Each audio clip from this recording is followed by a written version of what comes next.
Meu povo, vamos embora para mais um palpitômetro, agora dessa vez da rodada 29 do Campeonato Brasileiro, que tem clássico carioca aí. A gente tem a disputa do líder Palmeiras contra o Flamengo, lá no Maracanã. A gente tem um Corinthians e Atlético Mineiro, uma rodada recheada de bons jogos. Creio eu que vai ser uma rodada recheada de gols. Antes da gente começar, sua inscrição aqui vai ajudar a gente a crescer cada vez mais. Primeiro a ajuda de Deus, depois a de cada um de vocês. Vamos primeiro falar sobre Corinthians e Atlético Mineiro. Corinthians e Atlético Mineiro, gente, não fazem uma temporada legal. Embora que Corinthians seja o quê? Semifinalista de Copa do Brasil. O Galo tem um elenco bom para razoável. Folhas de pagamento boas. Só que isso não tem se traduzido dentro de campo. O Corinthians tomou 3-1 agora do Santos, no meio de semana, no Clássico Paulista. E o Galo também jogou um clássico que foi contra o Cruzeiro, deu empate. Mas é um jogo que, na minha opinião, de baixas expectativas. Então eu vou de 2-1. Cruzeiro e Fortaleza. O Fortaleza na zona de rebaixamento. O Cruzeiro ainda tem chances reais e matemáticas de título, então precisa somar pontos. Eu vou de Cruzeiro 3-0, porque eu acho que o Fortaleza vai ser muito difícil se livrar de um rebaixamento tão da forma como já está desenhado. Vamos para talvez o maior jogo dessa rodada? Os dois melhores elencos do Brasil, duas equipes muito bem treinadas. Eu acho que você já sabe de quem eu estou falando. Palmeiras e Flamengo. Ou Flamengo e Palmeiras, porque o mando de campo é do Flamengo. Ultimamente o Flamengo tem marcado gols, não tem levado, mas tem oscilado. O Palmeiras tem marcado gols, tem levado alguns e não está oscilando. Ou seja, o momento das duas equipes inverteu, porque pós o Mundial de Clubes, o Flamengo voltou um pouco mais grande. E o Palmeiras, sei lá, se atrapalhou um pouco, mas agora a ficha virou.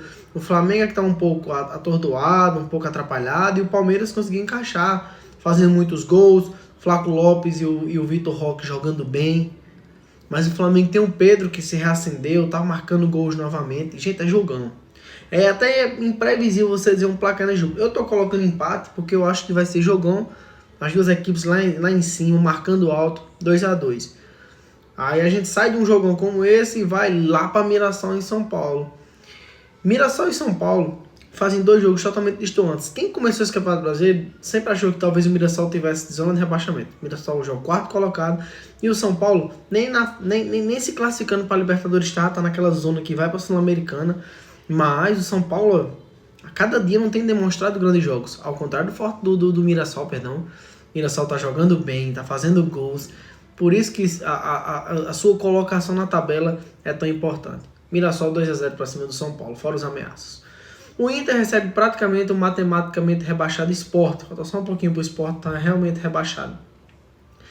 Mas é o Inter que a gente tem que ver, marcando gols. Na minha opinião, é 3-1 esse jogo de hoje.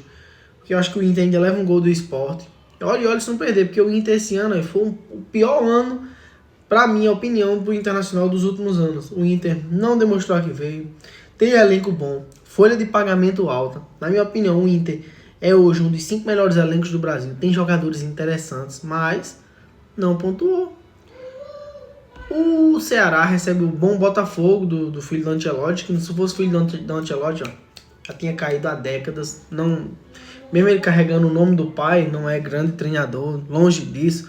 Acho que não passa de mais um treinador comum, na qual fez uma aposta para fora e esqueceu dos treinadores daqui. Talvez tivesse até um trabalho melhor. Vou do Ceará 1-0, porque o trabalho do Ceará, para mim, é superior do que o Botafogo. Apesar que o Botafogo esteja na frente do Ceará. Mas eu vejo um trabalho mais consistente do Ceará, pelo elenco que tem.